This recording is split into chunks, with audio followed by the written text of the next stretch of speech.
Hello, నేను Mahesh Vitta. Please do subscribe to JM TV.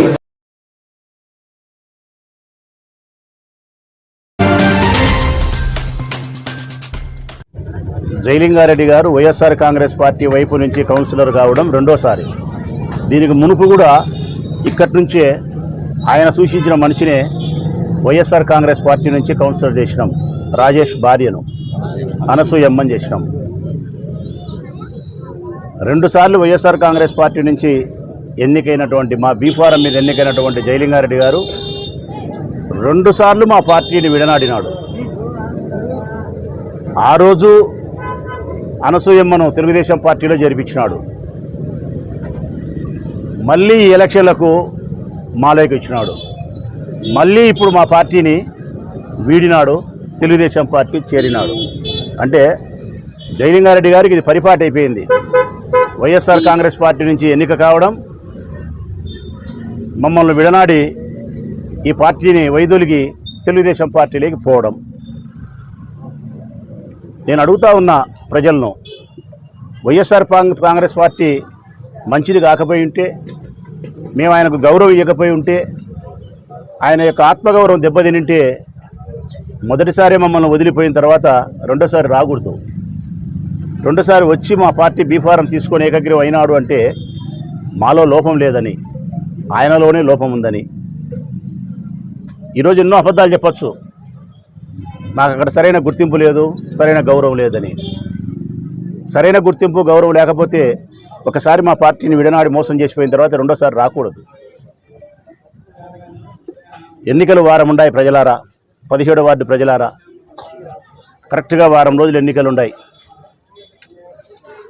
YSR Congress party జెండా పట్టుకొని అభ్యర్థి అయినటువంటి నాతో ఈ వార్డులో ప్రచారం చేసి ఫ్యాను గుర్తుకు ఓటేయమని చెప్పి ఇంటింటికి తిరిగి ఎలక్షన్ ప్రక్రియ ప్రారంభమైన 2 నెలలుగా వైఎస్ఆర్ కాంగ్రెస్ పార్టీని గెలిపించమని కోరి చిట్ట చివరి వారం రోజులు ఉండగా తెలుగుదేశం పార్టీలోకి చేరడం అంటే, ఒక రాత్రి మారే లోపల కండువా మారిందంటే మాలో ఆయనకు నచ్చని దుర్గుణాలేంటి, తెలుగుదేశం పార్టీలో నచ్చిన సుగుణాలేంటి? ఒక్క వారం రోజుల ముందే వాళ్ళల్లో సుగుణాలు కనిపించినాయా? ఇన్ని సంవత్సరాల తర్వాత మాలో దుర్గుణాలు కనిపించినాయా?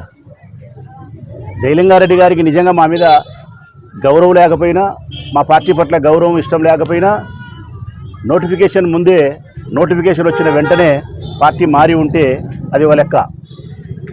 అది కూడా మారకూడదు, ఇది రెండోసారి ఆయన. ఒకవేళ మారినా అది ఒక లెక్క. ఇంటింటికి తిరిగి ప్రచారం చేసి ఇప్పుడు మళ్ళీ ఈ వారం రోజులు ఇంటింటికి తిరిగి నేను మొన్న ఫ్యాన్ గుర్తుకు ఓటేయమని చెప్పిరే, కాదు సైకిల్ గుర్తుకు ఓటేయమని చెప్తున్నానంటే జయలింగారెడ్డి ఏమన్నా మైసూర్ మహారాజా, టిప్పు సుల్తానా, ప్రజలు ఏమన్నా బానిసలా? మనం ఎట్లా ఆడమంటే అట్లా ఆడడానికి ప్రజలు అసహించుకోరా?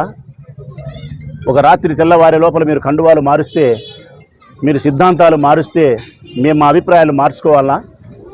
మీ వ్యక్తిగతమైన ప్రయోజనాల కోసం మీరు పార్టీని మారితే మా అభిప్రాయాలు మార్చుకోవాలని చెప్పి ప్రజలు అసహించుకోరా మనల్ని? జయలింగారెడ్డి పార్టీ మారినేది రాజకీయ ప్రయోజనాలా, వ్యక్తిగత ప్రయోజనాలా, లేకుంటే వార్డు ప్రయోజనాలని గమనిస్తే ఎవరికైనా సన్నబిలోని కూడా అర్థమవుతుంది. వ్యక్తిగతమైనటువంటి ప్రయోజనాలను పరిరక్షించుకునేదానికి, తాను లాభపడడానికి పార్టీ మారడమే తప్ప ఈ వార్డు ప్రజలను బాగుపరచడానికో, ఈ వార్డు ప్రజల అభివృద్ధి కోసమో పోయినట్టు కాదు. ఎందుకంటే మున్సిపల్ చైర్మన్గా భీమునిపల్లి వచ్చింది వైఎస్ఆర్ కాంగ్రెస్ పార్టీ వాళ్ళు ఉన్నారు. వార్డు అభివృద్ధి జరగాలంటే వైఎస్ఆర్ కాంగ్రెస్ పార్టీలో కొనసాగితేనే వార్డు అభివృద్ధి జరుగుతుంది. మరి వైఎస్ఆర్ కాంగ్రెస్ పార్టీ చైర్మన్ ఉండగా ఈ వార్డు అభివృద్ధి చేసుకుంటే మార్గాన్ని వదిలి నువ్వు పోతున్నావంటే, నీకు వార్డు ప్రజల యొక్క ప్రయోజనాల కంటే, స్థానికంగా ఉండబడిన సమస్యలను పరిష్కరించాలా, మౌలిక వసతులు చేయాలనే దానికంటే నీ వ్యక్తిగతమైనటువంటి సమస్యలను పరిష్కరించుకోవడమో, వ్యక్తిగతమైనటువంటి లాభాన్ని చూసుకోవడమో తప్ప మరొక మార్గం కాదు, మరొక సిద్ధాంతము కాదు. మేము జయలింగారెడ్డి గారిని చాలా గౌరవించినాం. వారి భార్యను శ్రీమతి సుచరితం చాలా గౌరవించినాం. సోదరి కంటే ఎక్కువ చూసుకున్నాం. ఎంతో ప్రాధాన్యత ఇచ్చిన, ఎంతో గౌరవాన్ని ఇచ్చిన. చిన్నపాటి అగౌరవం ఎప్పుడు చేయలే. నేను వాళ్ళ వార్డులో అడిగిన పనులన్నీ చేయగలిగినాం. వాళ్ళు పిలిస్తే వచ్చినాము, చూస్తే రోడ్డు వేసినాం, కాలు వేసినాం. ఏమి చెప్తే అది చేసినా వాళ్ళ కోసం. నా వైపు నుంచి వారికి ఎక్కడ నేను కొదవ చేయలే. ప్రజలారా, మున్సిపాలిటీ నుంచి ఈ వార్డు అభివృద్ధి చేసే విషయంలో కానీ, నా వ్యక్తిగతంగా నా కుటుంబం నుంచి ఆ కుటుంబానికి, ఆ చెల్లెలకు, వారికి ఇవ్వాల్సిన మర్యాదలు కానీ ప్రాధాన్యతలు కానీ లోపం చేయలే. నా తప్పు లేకుండా, నా పార్టీ తప్పు లేకుండా వ్యక్తిగతమైన ప్రయోజనాల కోసం వారం ముందు పార్టీ మారడం అనేది ఏ మేరకు సమంజసమో అర్థం చేసుకోండి. ఒక్క వారం ముందు ఎన్నికలుండగా పార్టీ వదిలిపోతే, ఇక్కడ మాకు బలం లేకపోతే ఆయన చేసిన పని ఎంత ఇబ్బంది అవుతుంది. దేవుని దయ వలన ఇక్కడ వందల సంఖ్యలో కార్యకర్తలు ఉండడం చేత మాకు వచ్చిన ఇబ్బంది లేదు. జయలింగారెడ్డి ఒక్కడు మాత్రమే తెలుగుదేశం పార్టీలో వినాడు. జయలింగారెడ్డి తోర్త వైఎస్ఆర్ కాంగ్రెస్ పార్టీకి సంబంధించిన ఈ కార్యకర్తలందరూ కూడా స్థానికులే. వీళ్ళందరూ స్థానికులే. 17వ వార్డుకు సంబంధించిన వాళ్ళే. ఇక్కడ ఉండే వాళ్ళు ఎవరైనా సరే, మురళి కానీ, రాము కానీ, శశి కానీ, రమేష్ కానీ, చాంద్ కానీ, శివయ్యన్న కానీ, భాష కానీ, చైతన్య కానీ, వీళ్ళంతా స్థానికులే. ఏ ఒక్కరూ వైఎస్ఆర్ కాంగ్రెస్ పార్టీని వదలరు కూడా. జయలింగారెడ్డికి వాళ్ళు మద్దతు ఇచ్చింది వైఎస్ఆర్ కాంగ్రెస్ పార్టీ జెండా పట్టుకున్నారని మద్దతు ఇచ్చినారు. వీళ్ళు జయలింగారెడ్డిని చూసి కాదు మద్దతు ఇచ్చింది. ఎప్పుడైతే వైఎస్ఆర్ కాంగ్రెస్ పార్టీ జెండాలను వదిలినావో అప్పుడు ఈ వార్డులో ఉండే ప్రజలు నిన్ను వదిలినారు. ఈ వార్డులో ఉండే వైఎస్ఆర్ కాంగ్రెస్ పార్టీ కార్యకర్తలు నిన్ను వదిలినారు. ప్రజలే తీర్పిస్తారు. మరొక 9 రోజుల తర్వాత ధర్మమే గెలుస్తుందా, న్యాయమే గెలుస్తుందా, ప్రజా సంక్షేమమే గెలుస్తుందా, జగనన్న అభిమానమే గెలుస్తుందా, లేకుంటే జయలింగారెడ్డి స్వార్థమే గెలుస్తుందా? జయలింగారెడ్డి స్వార్థానికి ప్రజలు అనుకూలంగా తీర్పునిస్తారా, లేకుంటే ఆయన స్వార్థానికి చెంపదెబ్బులాగా ఘనమైనటువంటి దెబ్బను ఆయన కొడతారా అనేది ప్రజలే నిర్ణయిస్తారు. నేను మనస్ఫూర్తిగా ఈ వార్డు ప్రజలకు విజ్ఞప్తి చేస్తానా, మా వైపు నుంచి ఏ తప్పు లేదు.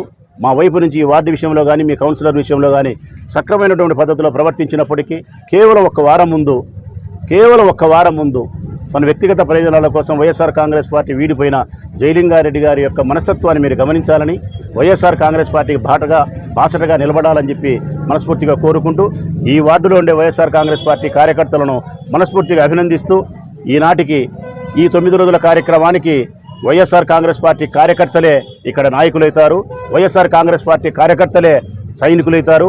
వైఎస్ఆర్ కాంగ్రెస్ పార్టీ కార్యకర్తలే జగన్మోహన్ రెడ్డికి ప్రచారకర్తలవుతారు.